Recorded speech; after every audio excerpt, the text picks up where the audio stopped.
Buenos días, buenas tardes, buenas noches. Bienvenida a toda nuestra audiencia a un podcast sobre Sepa Pregunta. Regresamos a nuestro formato habitual, en donde invitamos a una persona experta en un tema de interés. En esta ocasión no estamos hablando tanto de política mexicana, sino de algo que nos compete a todos: el avance de la derecha radical en Europa. Y tenemos en esta ocasión al doctor Franco Del Don. Por favor, si usted mismo se puede presentar. ¿Qué tal? ¿Cómo están? Bueno, muchas gracias por invitarme. Soy Franco de Ledones, soy doctor por la Universidad Libre de Berlín. Estudié en España también, estudié en Argentina, comunicación, y desde hace un tiempo me dedico al estudio de la ultraderecha en diferentes lugares del mundo. He escrito un libro sobre la ultraderecha alemana, Factor AfD, hace ya 5 años, ya hace bastante. Y luego inicié con un grupo de colegas Epidemia Ultra, que es un proyecto para investigar y divulgar sobre lo que se ha estudiado y lo que se sabe sobre discursos y electorados relativos a este fenómeno, ¿no? que crece por el mundo. Así que es un gusto para mí estar con ustedes hoy y hablar de este tema. El gusto genuinamente es de nosotros. Me acompaña mi compañero Carlos, que en un momento pues se va a unir a esta conversación. Sin embargo, para comenzar, pues nuestra primera pregunta pues va más o menos en la línea de los motivos por los cuales eh, nos debemos preocupar. Y pues es qué razones hay detrás del crecimiento de la derecha en varios países y qué medios han facilitado su difusión.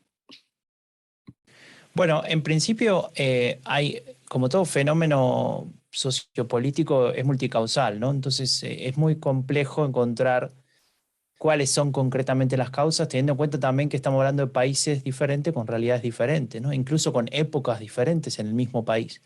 Pero sí hay estudios, hay trabajos escritos sobre esta cuestión, y hay varios autores que han intentado agrupar de alguna manera las causas que diferentes politólogos, historiadores, sociólogos han intentado atribuir en una producción enorme de papers, especialmente a partir de los 80, 90 en adelante, en la ciencia política en particular, y han intentado agrupar estos factores, ¿no? Entonces yo les podría hablar de algunos de esos y seguramente que en algunos países funcionen mejor algunas explicaciones que otras. Pero para no extenderme más, básicamente hay dos crisis, dos tipos de crisis que siempre se mencionan y que siempre se le atribuyen como una de las causas principales de estos fenómenos. Una es la crisis económica, cuando la desigualdad digamos, crece en algún país o en varios o en alguna región, y la derecha radical o la ultraderecha ofrece, hay un discurso que intenta atribuir esas desigualdades a diferentes circunstancias, ¿no? A veces se utiliza el ataque a los migrantes, por ejemplo, que ocupan determinados espacios que no deberían ocupar según su discurso. A veces le atribuye eso a la mala actuación de la política en general, ¿no? Como un todo amorfo. Pero básicamente lo que ofrece esta derecha radical es un discurso de alguna manera de expresar ese descontento en relación a esa desigualdad. Cuando se discutía, por ejemplo, en los años 90, las consecuencias de la globalización, ¿no? Como ese nuevo proceso que se estaba viviendo a partir de la caída del muro de Berlín y demás, con intensidad, quiero decir, a partir de la caída del muro y demás, aparecía también estos fenómenos expresando, ¿no? o intentándolo explicar. Entonces, esas crisis económicas, luego también 2008, ¿no? La crisis internacional de 2008, de alguna manera explican las diferentes oleadas de derechas radicales que hemos tenido a partir de la posguerra.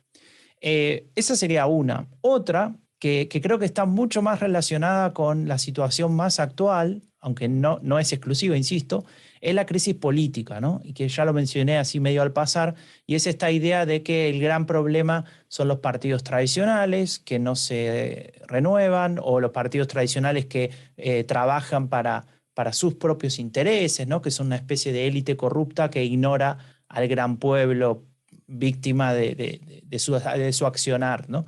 Y esa crisis política que tiene que ver básicamente con varios elementos, pero uno de ellos es la crisis de representaciones, esta idea de que el ciudadano ve que su voto no sirve, y en algunos países donde no es obligatorio ir a votar ni va a votar, y en otros donde sí es obligatorio tampoco va a votar, y se indigna con lo que sucede, bueno, recupera de alguna manera cierta, o se reconcilia, si se quiere, con el voto cuando encuentra en el discurso de las derechas radicales reflejado ese enojo. Ahora, detrás de eso no hay un contenido de políticas públicas, al menos no está claro. Después sí vamos a ver a lo largo de esta charla que sí hay contenido y vamos a ver de qué tipo, pero en principio esa crítica, ese enojo, esa necesidad de expresar ese descontento es muy bien capitalizado por estos partidos, y de hecho yo diría que son especialistas en capitalizar el descontento. Esas serían como esas dos grandes crisis, y de hecho cuando trabajábamos en nuestro podcast, que se llama Epidemia Ultra justamente, y analizábamos diferentes casos en diferentes países del mundo, veíamos que aparecían siempre una combinación de estos porque estábamos trabajando los casos más actuales.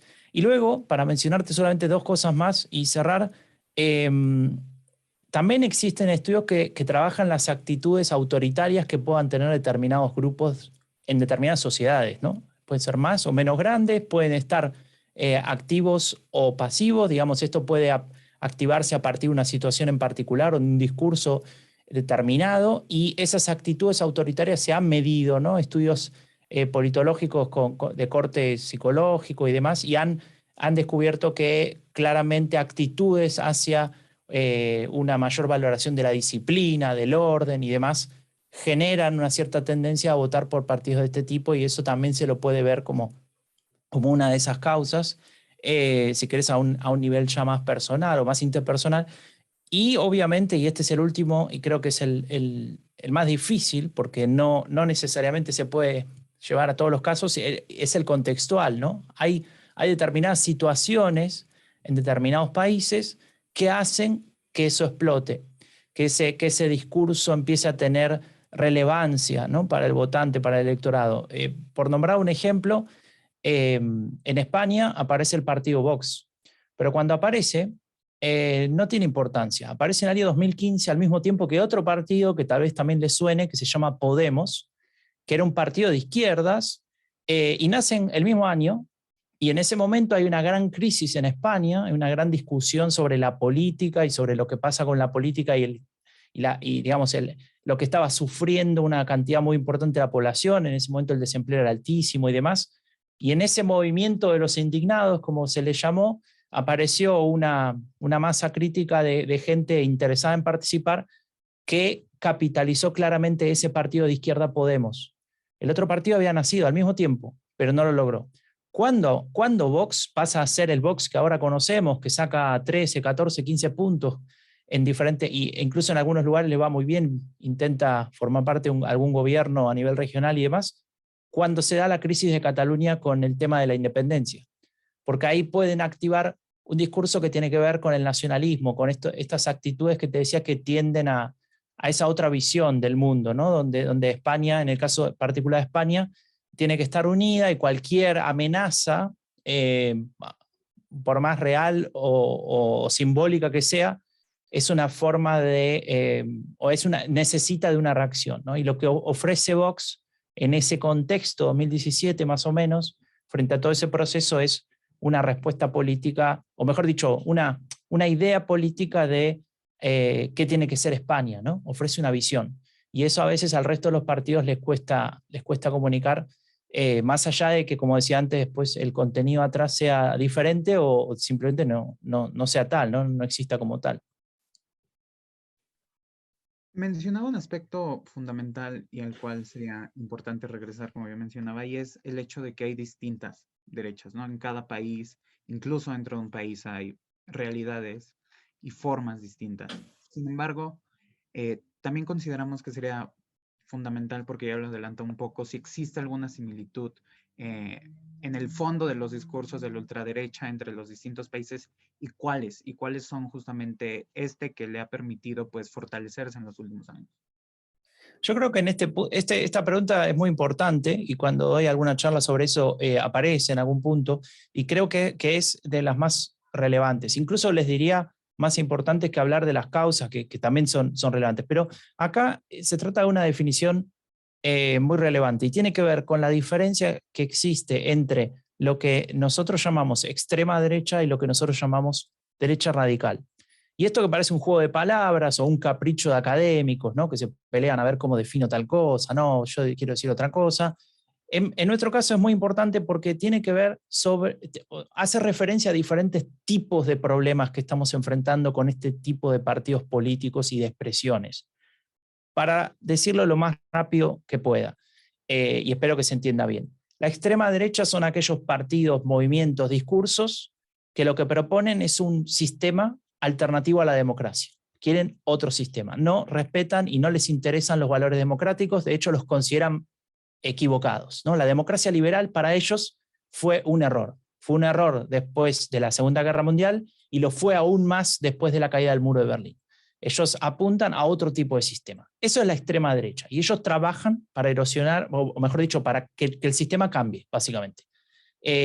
Ahí aparecen los partidos neonazis, los partidos fascistas, los partidos que claramente representan esa línea.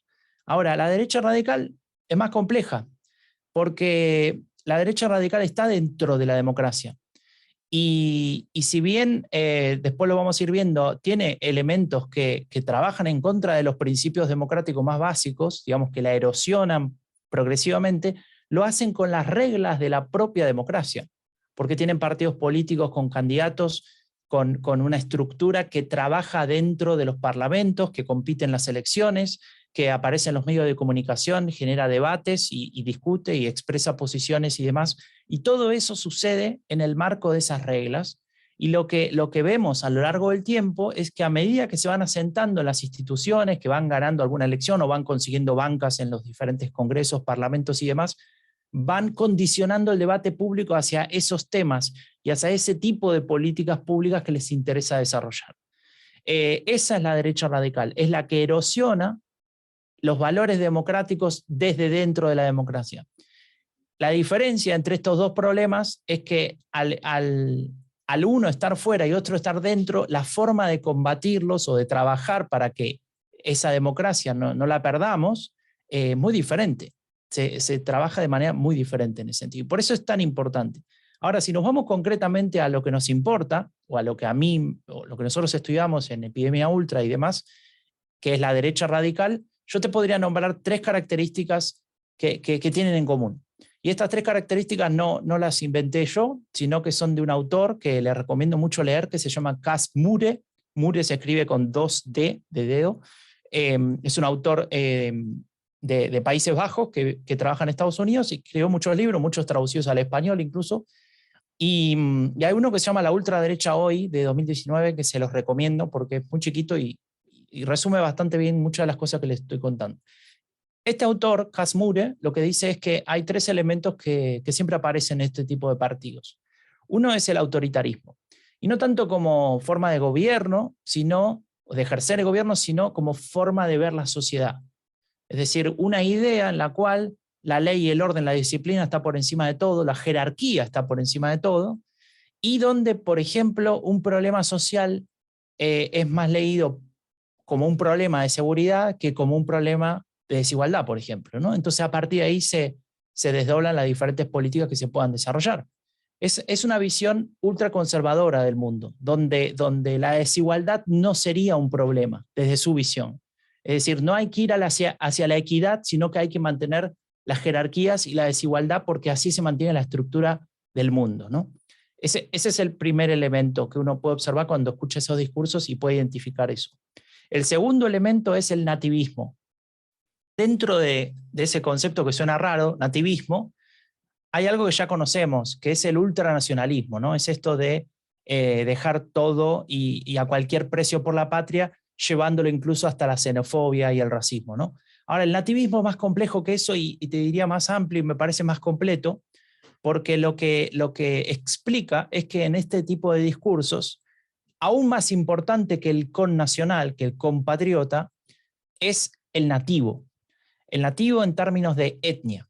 Es decir, que un francés, nieto de inmigrantes, que vino de África, porque una de las colonias francesas estaba ahí, y nació ahí, y tiene color de piel diferente al rubio de ojos celestes que Marine Le Pen, por ejemplo, considera un francés auténtico, bueno, ese nieto, ese no es francés para la visión del discurso político de la derecha radical. Ese no es nativo. Ese es alguien que vino de fuera por diferentes circunstancias y es alguien que no tiene que pertenecer a Francia. En el caso de Francia, estoy diciendo, ¿no? Esta idea del nativismo viene digamos, de una teoría bastante compleja de los ideólogos de la derecha radical que hablan del etnopluralismo, donde dicen que cada etnia debe vivir en su lugar en el mundo, ¿no? Y no migrar, no moverse. Pero bueno, eso lo podemos hablar en otro momento.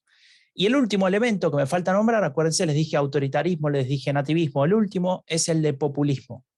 Muchas veces en Latinoamérica usamos populismo como sinónimo de malversación de dineros públicos, ¿no? Como malgasto, incluso también como hipocresía, como demagogia. Bueno, nosotros, o al menos a mí me interesa el concepto desde el punto de vista de la ciencia política como una forma de abordar el poder, como un instrumento a partir del cual diferentes partidos políticos o candidatos o discursos pueden explicar o intentar transmitir lo que están viendo que sucede en la sociedad.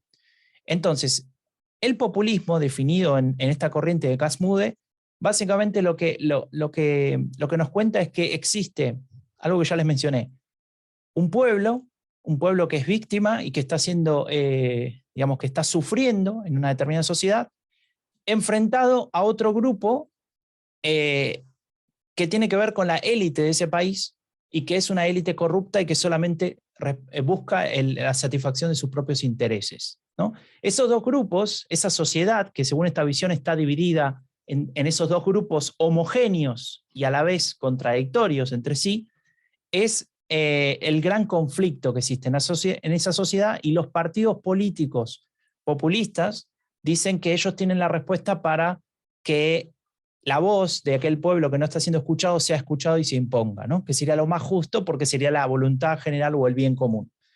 Ahora, lo interesante de este concepto del populismo es que se puede adosar a diferentes ideologías. No necesariamente un populismo de derechas o no necesariamente es de izquierdas, o no necesariamente es progresista o no necesariamente es reaccionario.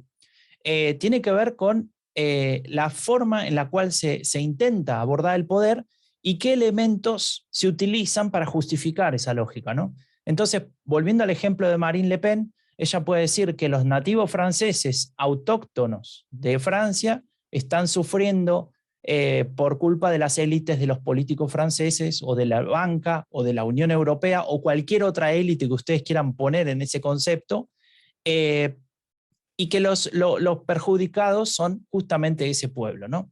Ahí se está utilizando ese discurso y se lo puede aplicar con una lógica xenófoba como hace la derecha radical en Europa y de alguna manera es como consiguen ese lugar en los medios, ese lugar en la discusión política, porque también es cierto que ese discurso populista es muy eficiente y es muy fácil de comunicar. Así que desde mi punto de vista esos son los tres grandes elementos que después, bueno, se podrían desagregar, que comparten esas derechas radicales en diferentes lugares del mundo. Muchas gracias. Y bueno, creo que la siguiente pregunta va un poco también relacionada en este sentido a lo que le deberíamos de poner atención. A grandes rasgos es en dónde estamos situados actualmente, pero pues, o sea, sí nos queremos enfocar como, sí, a los países en donde en este momento hay algún partido de ultraderecha en el poder, pero creo que también sería importante tocar pues este tema en donde una visión quizá equivocada en donde la ultraderecha es únicamente algo que pasa en Europa y que no pasa quizá en otros continentes. Entonces, pues sí, en donde estamos como sociedad del mundo ahorita. Sí, a ver, eso que dijiste es muy importante, ¿no? Porque también es cierto que esta cuarta oleada, o la oleada anterior, incluso la tercera, empieza y se estudia mucho más en Europa, entonces parece un fenómeno europeo, ¿no? Y siempre hablamos de Francia, hablamos de Vox en España, hablamos de AfD en Alemania, o en algún otro país en el este de Europa y demás, pero para nombrarte un par de ejemplos así muy, muy al pasar, ¿no? Que todos conocemos, me imagino, todas y todos los que están escuchando este podcast. Donald Trump Jair Bolsonaro, Narendra Modi en India, tal vez el menos conocido de esta lista, o José Antonio Kast en Chile, ¿no? Por nombrar algunos, hay algunos más nuevos que tal vez no han llegado tan alto, pero José Antonio Kast llegó a la segunda vuelta, Bolsonaro es el presidente de Brasil, Donald Trump fue presidente de Estados Unidos hasta hace algún tiempo, y esas son expresiones de esa derecha radical. Claramente que tiene sus diferencias con el sistema europeo o con los europeos, porque el sistema político es diferente, allá hay un parlamentarismo, o acá donde vivo, digamos. En América Latina, en su mayoría son presidencialismo, con lo cual funciona de manera diferente. También lo que pasa después de las elecciones funciona diferente, ¿no? El que gana se lleva todo, y en Europa se divide proporcionalmente una cámara que también genera otras lógicas de poder para formar gobierno y demás. Entonces ahí, desde ya que te digo que este es un fenómeno que trasciende Europa, ¿no? Y que incluso cuando trasciende Europa genera diferentes alternativas de esta idea, ¿no? Digamos, o de esta forma de expresarse, porque también se conjuga con otras lógicas propias de la región. Hay un colega que se llama Ariel Goldman de Argentina, de la Universidad de Buenos Aires, que él trabajó, por ejemplo, la cuestión de los evangélicos y cómo el discurso evangélico se cruza con el discurso de la derecha radical y los libertarios, y en países como Costa Rica generan un discurso parecido al de la derecha radical europea, ¿no? Pero obviamente con sus propias características. Lo mismo ha pasado en Brasil, por ejemplo, ¿no? Con cierta relación que se ha generado entre Jair Bolsonaro y algún sector de los evangélicos también. Pero esto lo nombro un poco al pasar para mostrar estas cuestiones. O por mencionar uno más que se me escapó ahora en la memoria, pero me volvió, que es Nayib Bukele en El Salvador, ¿no? Una persona que empieza con un partido de izquierdas que después termina siendo ahora un partido claramente, o mejor dicho, un líder de derecha radical, manejando su país con determinada lógica que, bueno, no hace falta ahora que profundicemos. Creo que donde estamos parados ahora no es para hacerme publicidad, pero la cuestión o el concepto de epidemia ultra que usamos en el podcast y en el proyecto, creo que es bastante gráfico. Lo que vemos es que crece estos fenómenos, que crecen, que aparecen en diferentes países, que no en todos, pero en muchos logran lugares de relevancia. Y te diría que ni siquiera tomaría como un único indicador para hablar de su relevancia el resultado electoral X del año que vos quieras, si ganaron, si perdieron, si sacaron muchos escaños o bancas o no, sino la capacidad que han tenido en cada uno de los países de condicionar el debate político, la agenda, los temas sobre los que estamos hablando y la forma de enfocarlos, es decir, el framing. Hay dos teorías que todo el mundo que le interesa conocer, no solamente el tema de la ultraderecha, sino cualquier fenómeno político, que son dos teorías fundamentales para saber, ¿no? Una la teoría del framing, la otra de la agenda setting. Esta última nos dice que los medios y que lo que se discute en el espacio público no determina qué tenemos que pensar, es decir, no es que nos lavan el cerebro y nos dicen vos tenés que pensar que esto está bien y esto está mal, sino que lo que sí nos determina es sobre qué estamos hablando. Y hay muchos estudios que se han hecho sobre la ultraderecha y la agenda setting que muestran con resultados bastante claros que cuando se habla de los temas que la ultraderecha maneja, esos partidos van a sacar un mejor resultado electoral en comparación con otras campañas donde no se hablan de esos temas. Los temas son seguridad, migración y corrupción. Cuando aparecen esos tres temas en la agenda de una campaña, la discusión política, y lo llevamos a diferentes niveles, ¿no? Esos son grandes paraguas lo que acabo de mencionar. Esto se puede llevar a casos concretos y demás, pero cuando se discute de temáticas o subtemas dentro de esos que te acabo de mencionar, terminan estos partidos sacando más votos. Incluso aunque la conclusión de ese debate termine, si es que hay alguna, termine siendo contraria a lo que ellos proponen. Se ha discutido sobre lo que ellos proponen, ¿no? Y entonces, la situación actual, desde mi punto de vista, es bastante, o al menos si lo veo desde un punto de vista pesimista, es bastante peligrosa porque lo que yo veo es que en cada país siempre logran dominar esa agenda, y lo que es aún peor, y acá aparece la segunda teoría que le mencionaba, la teoría del framing, lo que logran también es que discutamos en el marco, por eso frame, ¿no? De marco, en el que esos partidos tienen interés en que discutamos, ¿no? Entonces, discutir en España, por ejemplo, sobre menas, ustedes me dirán qué significa menas. Menas significa menor extranjero no acompañado, MENA. No es lo mismo que discutir de niños, ¿no? De niños que vinieron a España, que llegaron acá. Esa diferencia conceptual, ¿no? Que nos desarrolla diferentes narrativas, que en algunos ayuda a deshumanizar a esa persona y en otros nos ayuda a entender que hay un ser humano digamos, sobre el cual tenemos todos que responder como sociedad. Esa discusión creo que estos partidos la saben dominar muy bien. También, para no ser completamente pesimista, hay ejemplos en diferentes países o en diferentes regiones donde los distintos partidos, donde la discusión política ha podido salir de eso, no ha entrado en esa vorágine, ¿no? Pero sí que les puedo asegurar que, por ejemplo, con la crisis por la llegada de refugiados en 2015, eso ha sido una cuestión muy, muy difícil de sostener. En Alemania el partido AfD ha logrado subir al 15%, incluso más, ¿no? Un país donde hubo nacionalsocialismo. Entonces, ese es ese peligro y esa situación que yo veo, que hay muchos debates que terminan discutiéndose en los términos que quiere y les conviene a este tipo de partidos, a este tipo de discursos, y me da la impresión que para muchos políticos o partidos políticos que no son necesariamente de derecha radical, tienen una incapacidad muy grande o les cuesta mucho establecer un debate en sus propios términos, ¿no? Y no entrar en esa discusión y caer en la trampa. Pues sin duda ha sido muy interesante todo lo que nos ha comentado respecto a la complejidad que significa el avance de la derecha radical en Europa, pero también en América y en otras partes del mundo, como mencionaba la India. Para concluir, siempre hacemos una pregunta a las personas que nos acompañan que trate de dejar una reflexión a quienes nos escuchan y se puede frasear y adecuadamente sería fraseada a manera de pregunta para el público. ¿Y qué pregunta nos hace falta plantearnos en torno al avance y la existencia de la extrema derecha en el mundo?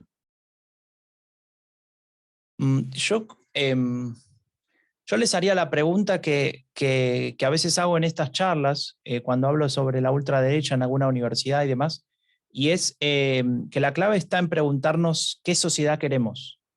¿Queremos una sociedad intolerante donde algunas minorías sufran simplemente por ser minorías, donde la mitad de la población, por ejemplo, las mujeres, tengan menos derechos que la otra mitad, por ejemplo, los hombres, donde alguien por tener un distinto color de piel, por tener un distinto acento, por tener una religión diferente a la de un país o a las que se cree que en un país es dominante, tenga que sufrir por eso, ¿no?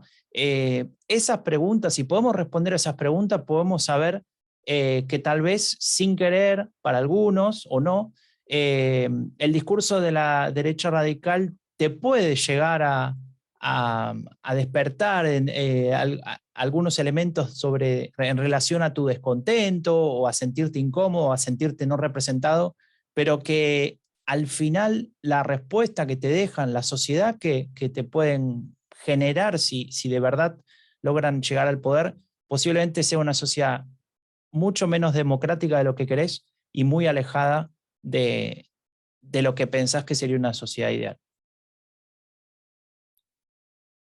Pues muchas gracias, doctor. Le agradecemos tanto su presencia en el podcast como pues toda la charla que nos acaba de dar no solamente a Carlos y a mí, sino también pues a toda nuestra audiencia. Y en nombre del Seminario Permanente de Política y Administración Pública del Colegio de México, pues reitero y dejo en muy claro el agradecimiento que tenemos. Y pues así cerramos esta nueva edición de podcast. Dejamos las redes de Epidemia Ultra de nuestro invitado especial en la descripción del video de YouTube y pues también en toda la promoción que se hace en las distintas redes sociales. No se olviden de seguirlos y no se olviden tampoco de seguir las actividades que tenemos para este verano en CEPAP-Colmex, así estamos en todas las redes sociales. Y pues nada, nos vemos en la próxima. Muchas gracias. Chao, gracias.